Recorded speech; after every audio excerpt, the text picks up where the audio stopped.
What is good mga champion, and welcome back to another video. For today's video guys, I will share with you and discuss with you how you can be a forex trader in just 6 months. So lately I have been receiving a lot of messages on the possibility for these people if they can be a forex trader in just 6 months.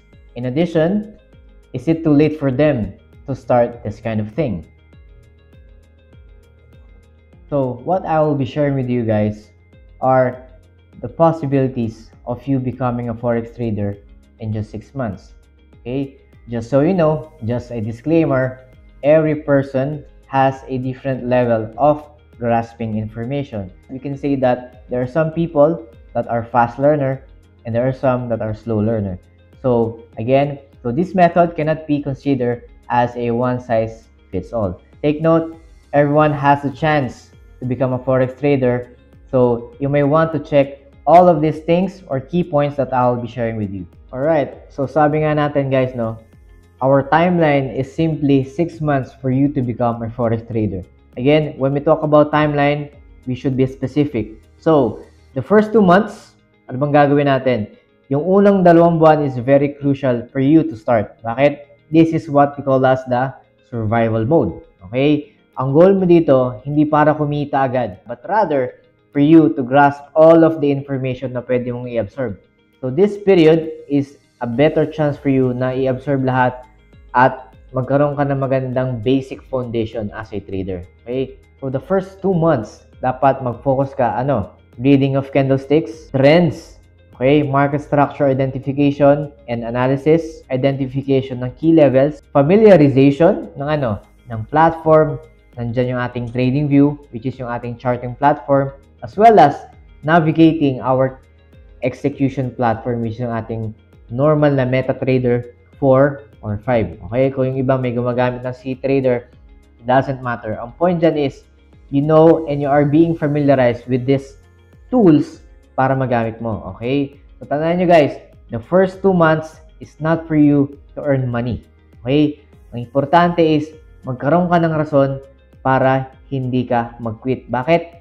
We are all aware that majority ng traders are nagko-quit yan in the first 1 to 3 months. So again, indulge yourself with whatever information you will have as a basic information pagdating sa trading. Do your own research, magbasa kayo ng libro, this and that. But ang importante is, hanggat maaari, mag-focus kayo sa 2 months na to in learning all your basics, master your basics in these 2 months. Yun ang goal nyo, not to earn money. Alright? So, moving on sa 3rd month, this is where you expose yourself in variety of strategies. Okay? So, alam naman natin na napakaraming strategies out there. Okay?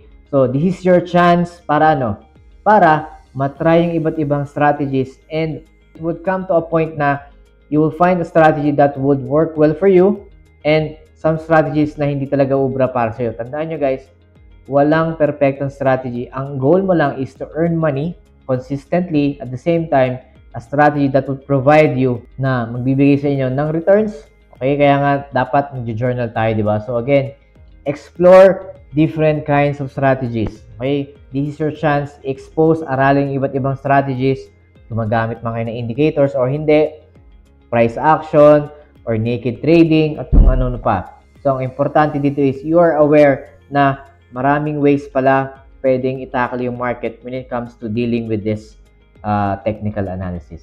Alright? The 4th month, this is where you choose a single strategy and use it during this whole month. Okay? Ang goal mo naman dito is to focus on this one selected strategy na sa tingin mo, naging komportable ka, and actually, piliin yung strategy that simply makes sense. Okay? When selecting a strategy, it doesn't mean that kailangan complicated. Okay?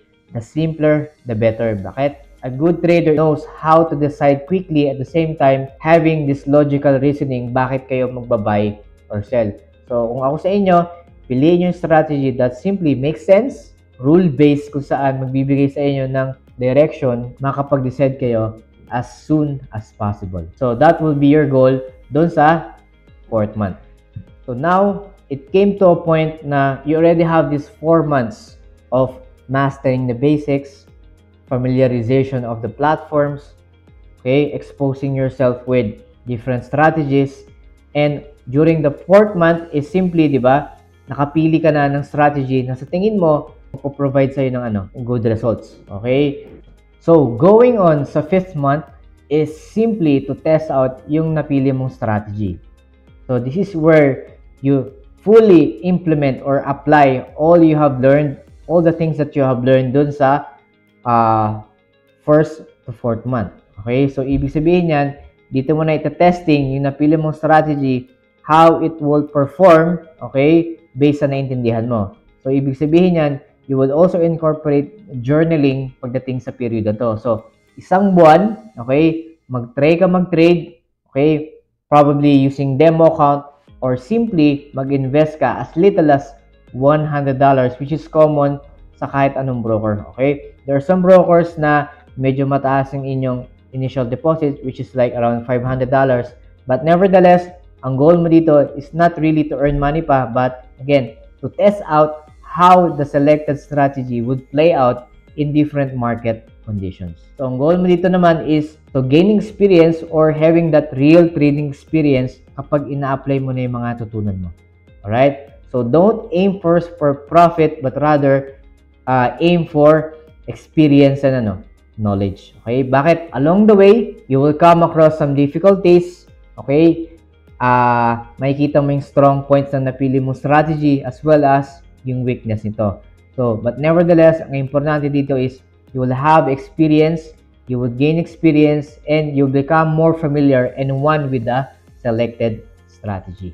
Going on to your last month, which is in 6 months, this is where you evaluate. Okay? This is where you adjust. This is where you plot ano yung mga nakita mong strong points and weak points ng strategy na pili mo. Okay? And ano pa yung kulang. Okay? This is where you try to educate yourself more, learn more along the way. So, tandaan nyo, this first 6 months is very crucial if you really want to become a forex trader. But nevertheless, this will help you be equipped, okay, na makapagsimula ka na as a forex trader. So, again, there's no excuse na hindi possible na maging forex trader ka sa maikling panahon. But then again, I try to be realistic as much as possible that trading is not an easy path or route para sa lahat. Okay? Sabi ko nga, di ba, iba't iba tayo ng level ng pag-grasp na information. Some people, wala naman technical background. Some people ay talagang mahina pumick up. But nevertheless, what I'm sharing with you here is a timeline of you having that dedication and focus sa bagay na gusto mo talaga. So again, if you really want to become a forex trader, you would dedicate yourself in this first 6 months. Bakit? This is what will help you be molded sa kung anong gusto mo mangyari or maging, di ba? Which is maging forex trader. Okay? So again, just a quick recap. The first 2 months, this is where you indulge yourself with all the basic education or basic foundation ng pagiging forex trader. So, lahat ng basic terminologies, lahat ng basic concepts na pwede nyo aralin nyo na. Okay? So, wag mo niyang isipin na kayo ay kailangan kumita or wag nyo muna isipin na kayo mag-invest agad. And, tandaan nyo, di ba? Ang goal ng 2 months is simply to acquire more knowledge as much as possible. Okay? So, going dun sa 3rd month, sabi ko nga, that is simply to expose yourself na maraming klaseng ways para kumita sa market and maraming klaseng strategies na pwede mong gamitin. So, you have to be smart enough na not be wasting your time on those strategies na nakakalito or simply magbibigay lang sa'yo ng sakit ng ulo. So, sabi ko nga, di ba, the simpler, the better. So, going dun sa 4th month, that is where you select and focus ka lang sa isang strategy. Right? So, after that, i-test mo yon, gamitin mo yung strategy, i-apply mo lahat ng natutunan mo, and that is where you evaluate yourself on the last month. Right? So, again, this is just a simple timeline that anything and everything is possible if you dedicate yourself and provide your focus on pagdating sa bagay na yan. Okay? may it be not trading, but again, since this is a forex trading channel, okay, I want to let you guys know na walang pinipiling edad, gender, or katayuan sa buhay ang pag-aaral ng forex trading. Hindi yan usapin kung mayaman ka o hindi, kung meron ka malaking savings o wala. Again, it all starts with you providing an action na gusto mo talagang maging forex trader. Alright? So again, I hope may natutunan naman kayo, and I hope this provides value para mas magbigay sa inyo ng motivation to start learning forex trading, and wag mawala yung hesitation na it's too late na pag magsimula at aralin ko pa yung mga bagay na yan. Again, walang pinipiling edad ang forex trading journey, or walang pinipiling edad ang pag-aaral ng forex trading. Okay? Everyone is welcome to learn all these things. Okay? Tandaan nyo guys, laging lamang yung merong panibagong nalalaman. Okay? Ask yourself, when was the last time you did or you learned something for the first time? So I think this is your chance na matuto kayo ng mga bagay na to para whatever happens, dala-dala nyo yung skill na to. Okay? So that is my goal. Kaya ako nagpo-provide ng mga contents wherein you will be able to learn, okay, forex trading na hindi mo kailangang magbayad ng mahal, okay, para lang matutunan yung mga bagay na to. Yeah, so that will be it for today. Thank you so much to all my TFP VIP champion students all over the globe, subscribers, followers, and to all those supporters. Alright? So God bless. See you all on the next videos. Bye-bye. So I just want to inform and announce that our TFP VIP champion student private Discord community is already up. And yeah, here we have several channels wherein we share our technical trading ideas among each other. And of course, we also have our weekly trade ideas para sa ating mga weekly forecast para sa mga currency pairs, and some announcement section. And of course, since tayo ay global, of course, we have other students as well na galing sa mga ibang bansa overseas. So here we introduce ourselves and introduce kung saan tayo galing, sa bansa tayo ngayon, OFW man o hindi. But nevertheless, this is a healthy community para mag-share ng mga trading ideas para sa inyo guys. And hopefully, I will be putting up a server publicly para sa mga baguhan naman and those mga followers and subscribers natin. Alright?